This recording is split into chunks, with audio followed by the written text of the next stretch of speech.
When the rain-soaked old woman reached the VIP lobby of Hayes Mercy, Marissa Cole saw only a worn coat, trembling hands, and no appointment. She ordered security to move her before the donors noticed. Lena Brooks, a cafeteria worker carrying soup, stepped in anyway, unaware the woman was the CEO's mother. Before that board meeting ended, everyone who tried to erase her would have to answer. Rain struck the glass doors in hard silver lines, blurring the city lights outside Hayes Mercy Medical Center. Inside, the VIP lobby looked untouched by the storm. The marble floor had just been polished. White orchids stood beside the reception desk. A brass sign near the elevators read, "Private Donor Walkthrough, 7 p.m." Mia Grant, the young receptionist on duty, looked up when the old woman stepped in. Water dripped from the hem of her brown coat and gathered beneath her shoes.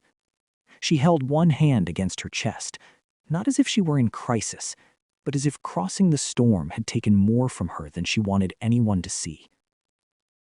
"I need to speak with Marcus Hayes," the woman said. Mia hesitated. "Do you have an appointment, ma'am?" The woman shook her head. "No, but he'll know me." Mia's fingers moved toward the keyboard. "May I have your name?" Before the old woman could answer, Marissa Cole stepped out from beside the elevator bank with a tablet tucked under one arm.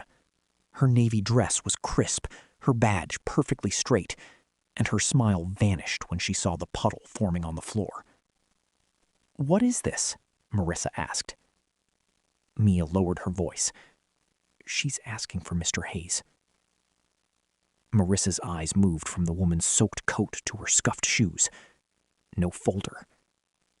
No card, no private insurance envelope, no sign that she belonged in the lobby Marissa had spent all afternoon preparing for donors. "This entrance is for registered guests and scheduled visitors," Marissa said. "The general desk is around the corner." The old woman looked toward the elevators. "I've been there. They told me to wait. I only need a few minutes." "You can wait in the public intake area, not here." At that moment, Lena Brooks came through the side corridor, carrying a tray of soup bowls from the staff cafeteria. Her white apron was tied over a faded blue uniform, and her shoes were still damp from mopping spilled coffee near the vending machines. She had learned to move quietly through the hospital, to be useful without being noticed. But she noticed everything. She noticed the old woman's shaking hand. She noticed Mia looking down instead of speaking. She noticed Samuel Reed, the security guard near the door, straighten when Marissa lifted 2 fingers in his direction. "Samuel," Marissa said, "please escort her to the public entrance before our guests arrive." The old woman did not argue. That was what made Lena stop. There was no shouting, no demand, no scene. Just a tired woman standing in a puddle, trying not to look humiliated. Lena set the tray on the service counter. "Ma'am, would you like to sit down for a minute?" Marissa turned. "Lena, this isn't your area." "I know," Lena said softly. "But she's wet, and the seats are right there." "The seats are for VIP guests." Lena looked at the row of cream-colored chairs beneath the donor wall.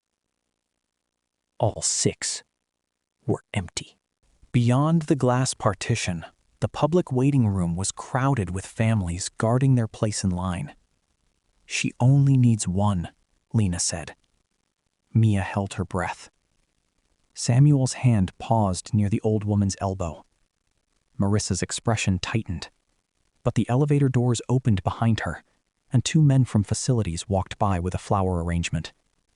Her voice dropped. "Do not create a scene."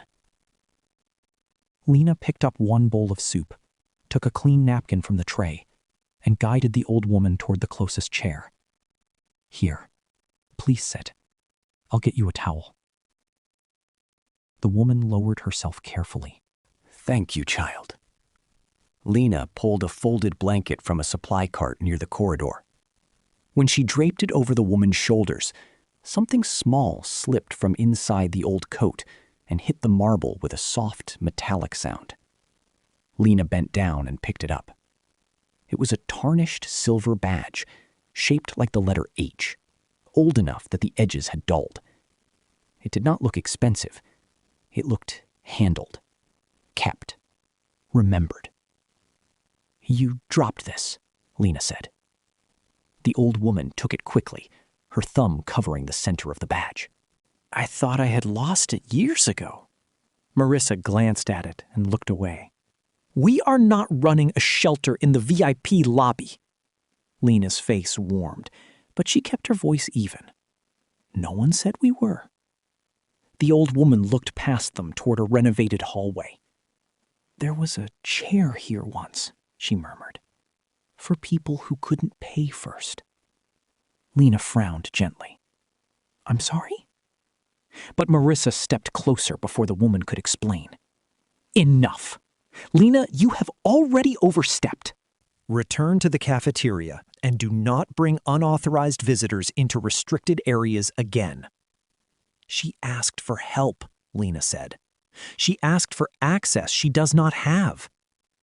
Marissa smiled thinly as a donor coordinator passed behind them. There is a difference. Samuel looked away. Mia's fingers hovered over the keyboard, where she had already typed part of the old woman's name before Marissa arrived. Lena placed the bowl of soup on the small table beside the chair. At least let her finish this before you move her. Marissa leaned in so only Lena could hear. One more word, and I will make sure your supervisor understands that cafeteria staff do not decide hospital policy. Lena swallowed. She needed every shift, every paycheck, every hour that kept nursing school within reach. But then the old woman wrapped both hands around the warm bowl, as though it was the first kind thing she had touched all evening. So Lena stayed. Marissa straightened, her public smile returning as footsteps approached from the donor entrance. Mia, she said, without looking back, clean up that registration entry before the board arrives. I want this lobby spotless in every possible way. Lena did not take Eleanor to the public intake room, not right away. She knew what Marissa wanted the old woman to see there. Plastic chairs filled past capacity, a television with the sound off, tired families guarding their place in line, and one overwhelmed clerk trying to answer 3 questions at once. It was the part of Hayes Mercy no donor tour ever visited. Instead, Lena guided her to a quieter row of chairs near the side corridor, halfway between the VIP lobby and the cafeteria entrance. Orderlies sometimes rested carts there. Relatives made phone calls there. Someone had taped a handwritten sign over a broken water fountain. Sit here just a minute, Lena said. I'll get you a dry towel. The old woman smiled faintly. You say that like you are asking permission. Lena gave a nervous laugh. Around here, everyone asks permission from someone. She returned with a towel, another napkin, and a paper cup of warm water. Eleanor accepted each one with both hands, as if small kindnesses deserved full attention. Across the hall, Mrs. Alvarez sat with a folder pressed to her lap. She was a thin woman in a beige cardigan, the kind of patient who apologized even when staff made her wait. When she saw Lena, her face softened. Miss Brooks, she said, they found my complaint form because of you. Lena glanced toward the lobby. I'm glad they found it. Mrs. Alvarez lowered her voice. They didn't like that I filed one. Eleanor looked up. A complaint? Lena shook her head slightly. Mrs. Alvarez had trouble getting help at the desk last month. That's all. That is rarely all, Eleanor said. The words were quiet, but they landed heavily enough that Lena looked at her again. Most visitors complained loudly when they were angry. This woman listened like she was collecting pieces. Before Lena could ask anything, Samuel Reed came down the corridor. He was in his late 50s, broad-shouldered, with a kind face that always seemed tired by the end of a shift. He stopped beside Lena, but kept his eyes on the lobby. "You need to be careful," he said. "I was careful. You were kind. That is not the same thing when Miss Cole is watching." Lena looked over his shoulder. Marissa was speaking with two donor relations staff near the orchids, pointing toward the elevators as if the entire hospital were a stage set. "She can't just put someone out in the rain," Lena said. Samuel's mouth tightened. "She can call it patient flow, or visitor management, or image control. The words change. The result doesn't." Eleanor studied him. "And you have seen that before?" Samuel did not answer. His eyes moved briefly to the corner of the hallway, where a small black camera sat above an old exit sign. A tiny red light blinked against the plastic casing. "I thought that camera was broken," Lena said. "Most people do," Samuel replied. Then he walked away before Marissa could notice him lingering. From the reception desk, Mia appeared, pale and tense. She held a clipboard against her chest, as if it could protect her. "Lena," she whispered, "Miss Cole told me to adjust the entry."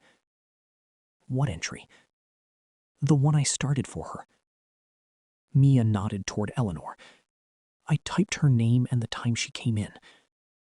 "Miss Cole said if there's no appointment, there should be no formal intake." Lena looked back at Eleanor. The old woman had heard every word, but did not react. "Can she do that?"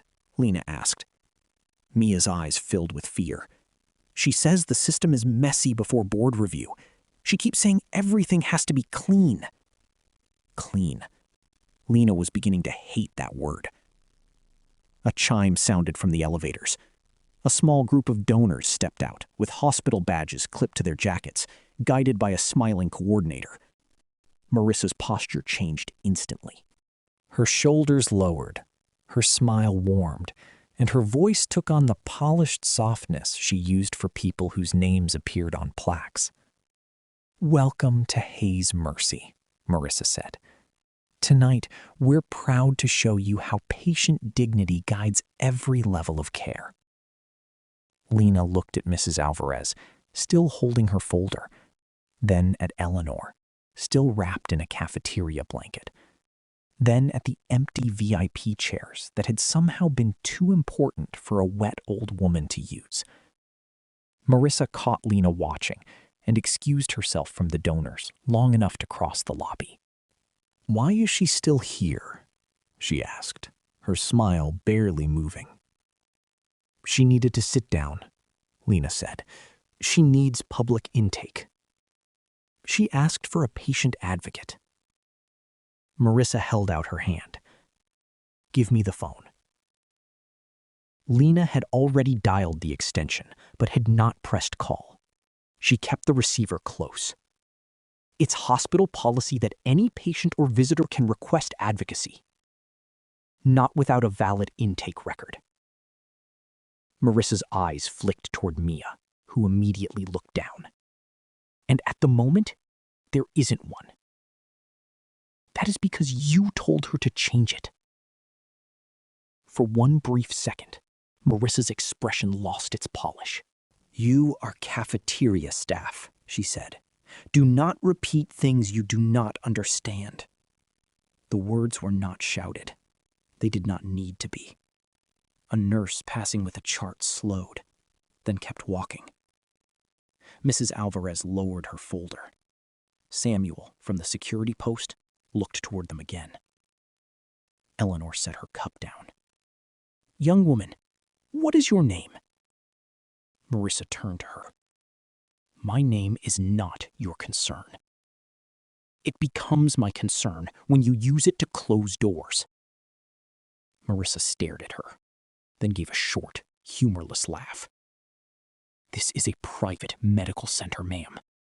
Doors are how we keep order." At the reception desk, a cream-colored envelope lay beside the donor badges.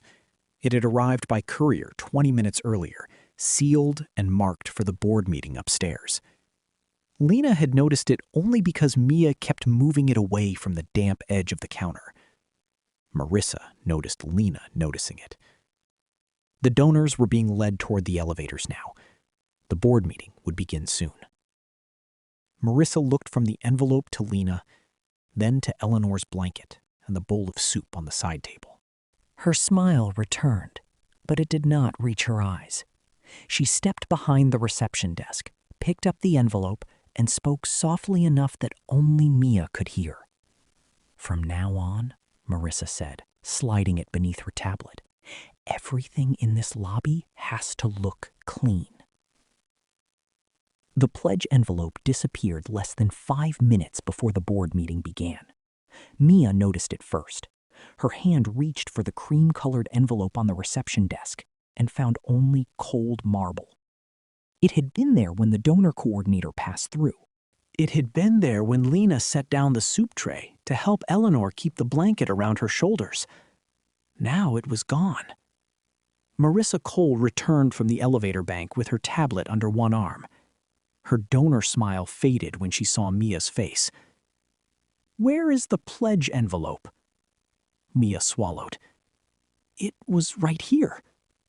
"That is not an answer." The lobby tightened around the question. Samuel Reed stood near the doors with his jaw set. Mrs. Alvarez watched from the public waiting area, her complaint folder pressed to her chest. Lena was beside Eleanor's chair, folding the damp blanket away from the old woman's shoes. Marissa let her eyes move from the empty counter to the soup bowl, then to Lena's faded blue uniform. "Who came near this desk after I left?" Mia's voice dropped. "I was here. The donor coordinator passed through, and Lena set the tray near the counter when she helped when she brought an unauthorized visitor into a restricted donor lobby," Marissa said. Lena stood. "I didn't take anything." "I didn't say take. I said a confidential donor document is missing after you interfered with restricted area procedure." "I picked up 2 damp forms from the counter earlier because water was spreading from the floor," Lena said. "I handed them back to Mia, that's all." Mia looked down. Marissa noticed. "Mia?" "She did hand them back," Mia said. "And the envelope?" "I don't know." Marissa let the silence make Mia look guilty for telling the truth. Then she placed her tablet on the desk. "Print an incident report." Lena's stomach tightened. "For what?" "For a donor liability event involving unauthorized access, staff interference, and a missing board-level pledge. That is not what happened." "What happened," Marissa said, "is that cafeteria staff decided they understood hospital policy better than the department responsible for patient experience."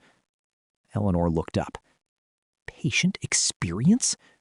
Marissa barely turned. "Ma'am, please remain seated." "I have been trying to do that since I arrived." The printer hummed behind Mia. Paper slid into the tray. Marissa placed the report in front of Lena. "Read it, sign it.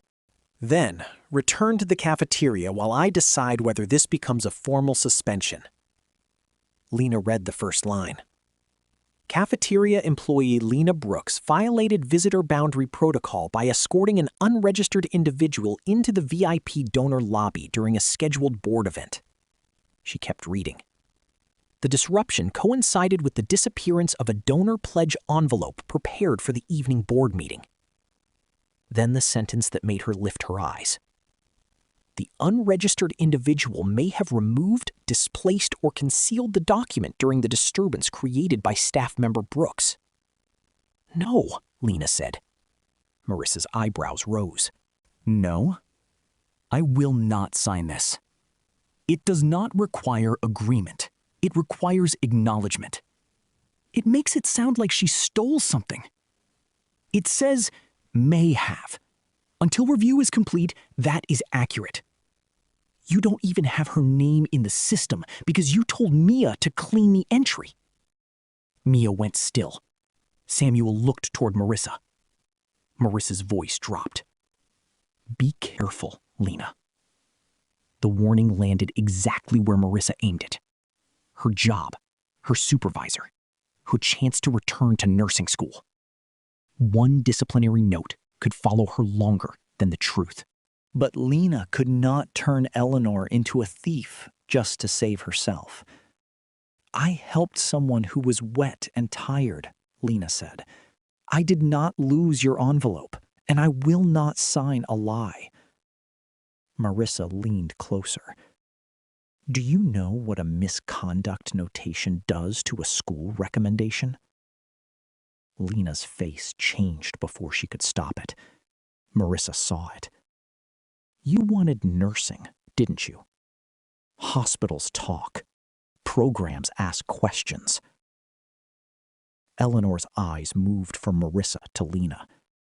Lena's hand trembled once at her side. Then she steadied it. "Then write that I refuse to blame an old woman without proof."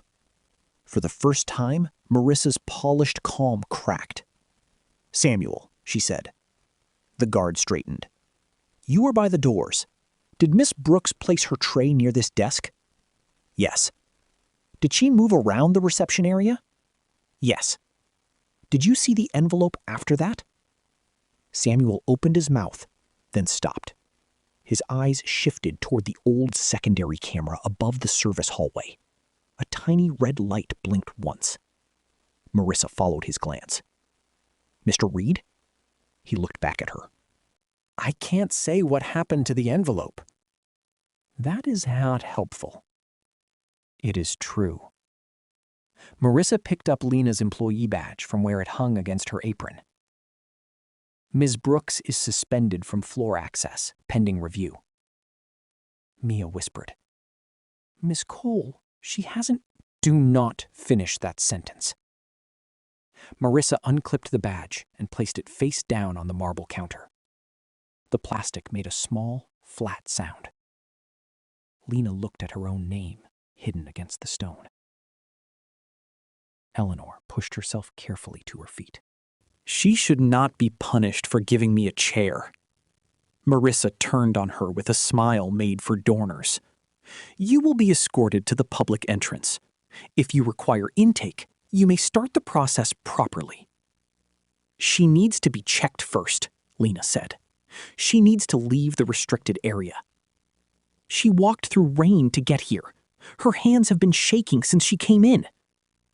"We are not discussing clinical judgment with cafeteria staff."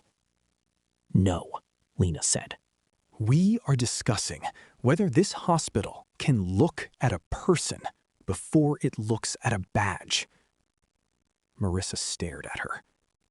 "Samuel, escort them both out." Samuel took one slow step. Lena moved in front of Eleanor before he could reach her. She did not raise her voice. She simply stood there, apron damp, hands open, face pale but steady. "I will take her to the side exam desk," Lena said. "You can suspend me after." "I already have." "Then I have less to lose." Eleanor touched Lena's sleeve. "Child." Lena kept her eyes on Marissa. "She is not going back into the rain because you need this lobby to look clean." Marissa's eyes hardened at the last word. Eleanor reached into the pocket of her worn brown coat and pulled out an old phone with a crack across one corner. She pressed the screen once. A small red recording icon vanished. The word "saved" appeared. Lena saw it. So did Marissa. For the first time all evening, Marissa had no polished sentence ready. Eleanor slipped the phone back into her pocket. "Lena," she said, "would you be kind enough to show me where the board is meeting?" Boardroom A sat behind a frosted glass wall on the 4th floor, far above the crowded public waiting room and the wet footprints still drying in the VIP lobby. Inside, the long walnut table was set with bottled water, printed reports, and nameplates arranged in perfect lines. Marissa stood beside a screen that read, Patient Dignity Review, Hayes Mercy Medical Center. Our complaint rate has remained below regional benchmarks, she told the board. Our donor-facing spaces have been upgraded, and our guest experience team has implemented stricter lobby standards during high-volume hours. Dr. Marcus Hayes sat near the head of the table with a pen in his hand. He had inherited his father's hospital and his mother's impossible standards, though lately he had heard both mostly through dashboards, summaries, and people like Marissa. A knock came at the glass door. One of the board assistants opened it, and Eleanor stepped in, with Lena beside her. Lena's apron was still stained with a splash of soup. Her employee badge was gone. Eleanor's coat had dried in stiff patches, and the cafeteria blanket hung over her shoulders. Marissa's face changed by only a shade. I'm sorry, she said quickly. This is the visitor disturbance from the lobby. The cafeteria employee has already been removed from floor duty. Security should have handled this. Lena lowered her eyes, not from guilt, but from the weight of so many people staring at her. Eleanor walked to the end of the table without asking permission. From her pocket, she took the tarnished silver H badge and placed it on the polished wood. The badge looked small against the board packets. An older board member named Mr. Calder leaned forward. His hand moved toward it, but he did not touch it. I know that mark, he said. Marissa gave a controlled laugh. It may be an old visitor pin. We can verify later. No, Mr. Calder said. That is not a visitor pin. He looked at Marcus. Your father wore one of those when the first free clinic wing opened. Marcus had already stopped writing. His eyes were fixed on Eleanor. For several seconds, his expression did not belong to a CEO. It belonged to a son who had just realized his mother had walked through his hospital and been treated like a problem to remove. Mom? He said. Lena turned sharply toward Eleanor. Eleanor did not smile. She only looked at Marcus and said, I asked your lobby for a chair. Marcus stood. Why didn't anyone call me? Because, Eleanor said, glancing at Marissa. I wanted to know what happened when my name did not open the door. Marissa recovered fast. Dr. Hayes, with respect, your mother did not identify herself. We had a donor event underway. Miss Brooks violated access policy, and a pledge envelope disappeared during the disruption. Then we will look at the disruption, Eleanor said. Marcus turned to the compliance director. Pull the lobby access log for the last hour. Reception edits, visitor entries, anything tied to the VIP desk. The director opened her laptop. Marissa's fingers tightened around her tablet. And security footage? Marcus asked. Marissa answered too quickly. The main lobby angle may not show the desk clearly. Samuel appeared at the doorway before anyone called him in. He held his cap in both hands.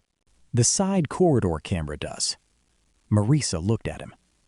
Mr. Reed, this is a board session. Yes, ma'am, Samuel said. That's why I came. Marcus nodded for him to continue. The old unit above the exit sign still records locally, Samuel said. Most staff think it's dead because it doesn't feed to the main display. The compliance director typed faster. Eleanor set her cracked phone on the table. And this records when my hands are steady enough. Marissa's color drained slightly. Recording staff without consent may violate hospital policy. Eleanor looked at her. So does ordering a wet elderly woman back into the rain and blaming a cafeteria worker for your missing envelope? Marcus lifted a hand, not to silence his mother, but to steady the room. Play it. The recording carried lobby noise, rain against glass, and Marissa's voice saying the old woman had no valid intake record. Lena had overstepped. Security should remove them, and the incident report would reflect the disruption. Then came Lena's voice, quieter, but clear. "I helped a wet old woman sit down. I did not lose your envelope, and I will not sign a lie." The compliance director turned her laptop toward Marcus. Reception entry was created at 6:42 p.m. under Mia Grant's login. It was edited at 6:47 for Marissa Cole's administrative override. Visitor name and arrival time were removed. Marcus looked at Marissa. "You removed her intake record?" "I corrected an incomplete entry. There was no appointment." Mia stepped into the doorway, eyes wet but voice audible. "She told me if there was no appointment, there should be no formal intake." Marissa snapped. "Mia, be careful." "No," Marcus said. "Let her finish." Mia gripped the doorframe. "I was scared. I did what she said." The screen changed as the side corridor footage loaded. The image was grainy, angled from above the old exit sign. It showed the reception desk, Lena's tray near the counter, Mia speaking to a donor coordinator, and Marissa stepping behind the desk. Marissa picked up the cream-colored envelope, tucked it beneath her tablet, and slid it into the lower side drawer before crossing back toward the elevators. No one needed to raise their voice. The evidence did that for them. Marissa's lips parted. "I secured it because the desk was chaotic." "You reported it missing," Marcus said. "I was going to retrieve it once the lobby was stable." Samuel looked down. "You asked me to say Lena had been closest to it. I asked you what you saw. You asked me to help keep things clean." That word moved across the table like a stain no one could wipe away. Mrs. Alvarez entered last, guided by the board assistant. Her beige cardigan was buttoned wrong at the top, and her complaint folder shook in her hands. "I don't want trouble," she said. "But last month, when the hospital filmed the donor video, I was told to wait outside because I looked upset on camera. Miss Brooks helped me file the complaint. It disappeared until today." Marcus closed his eyes for a moment. When he opened them, the shame was visible. Not theatrical. Worse than that. Real. Marissa tried one last time. "These are isolated misunderstandings during high-pressure events." Eleanor looked toward the side drawer near the assistant station.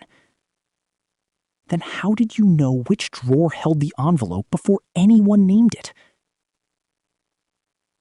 The board assistant checked the drawer and returned with the cream-colored envelope in hand. Marcus placed it unopened on the table. "Marissa Cole, you are suspended pending an independent audit. Your access to patient experience systems is revoked immediately. Compliance will preserve every record related to complaints, visitor edits, and donor events." Marissa looked around the table and found no easy smile left to use. Marcus turned to Lena. "Miss Brooks, I owe you an apology." Lena did not know what to do with that. Her hands still felt empty without her badge. "And, Mr. Reed," Marcus added, "I need your full statement. Mia, yours too. Mrs. Alvarez, if you are willing, we will reopen your complaint properly." Eleanor picked up the tarnished H badge and closed it inside her palm. "Marcus," she said, "the question is not only who hid an envelope." He looked at his mother. Her eyes moved from Lena's stained apron to Mrs. Alvarez's folder, then to the glossy report still frozen on the screen.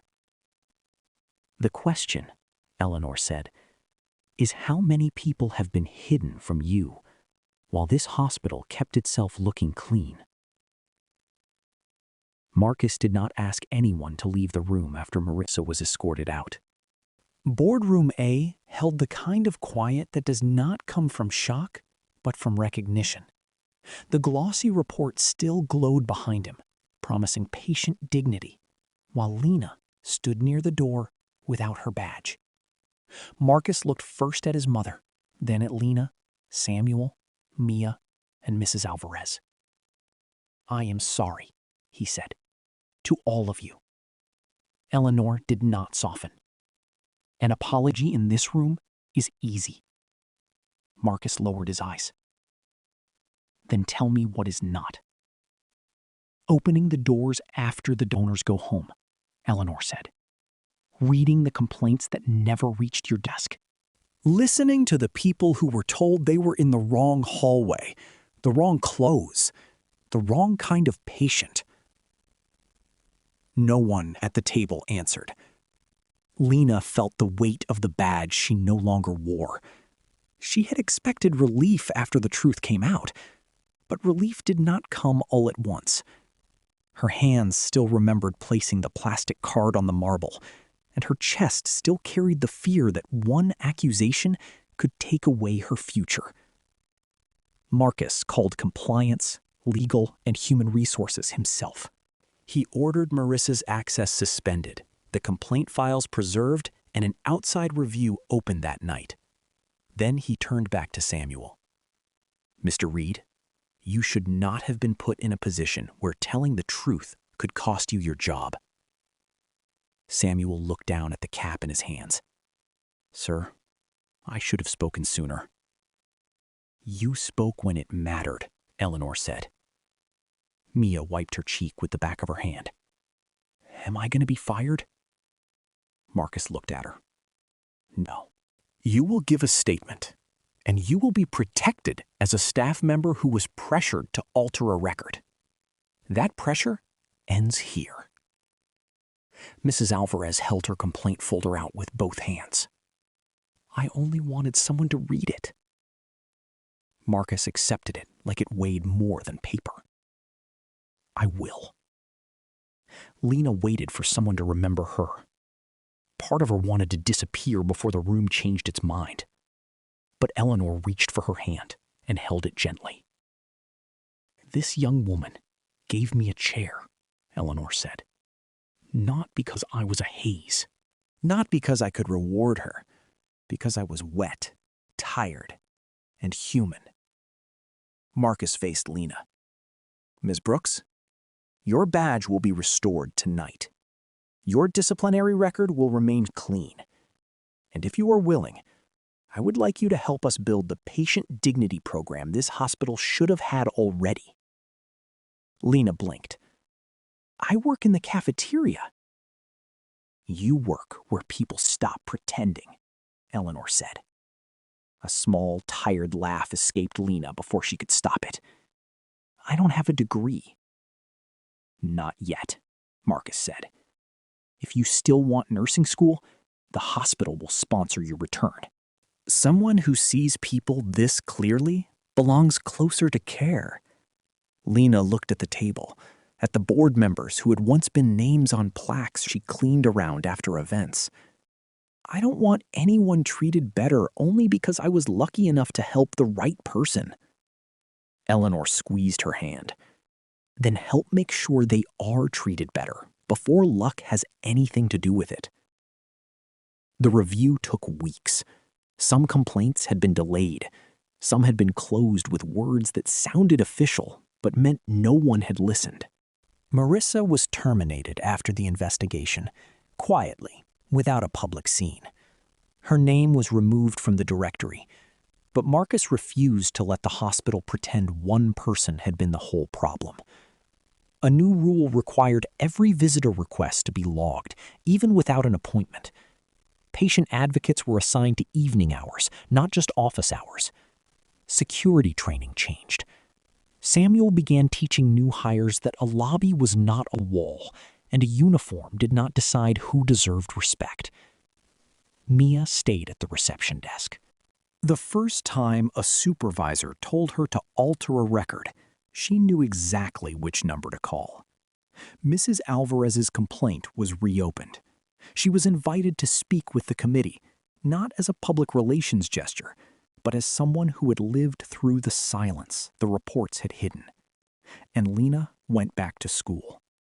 3 months later, she stood in the same corridor where she had once carried soup in a cafeteria apron. Now, she wore a student nurse's white coat, still stiff from the package. In her hands was a simple white sign: "No patient is invisible."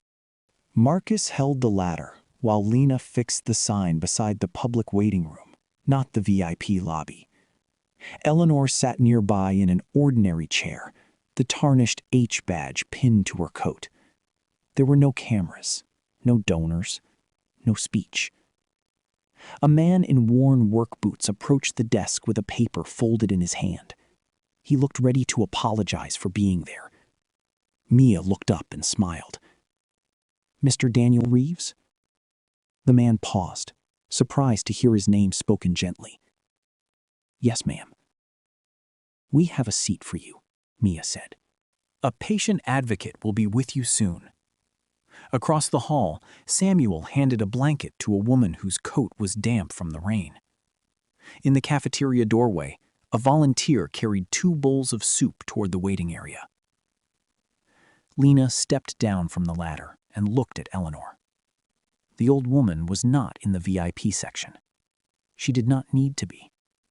She sat among the people the hospital had once learned not to see, watching as one by one they were called by name.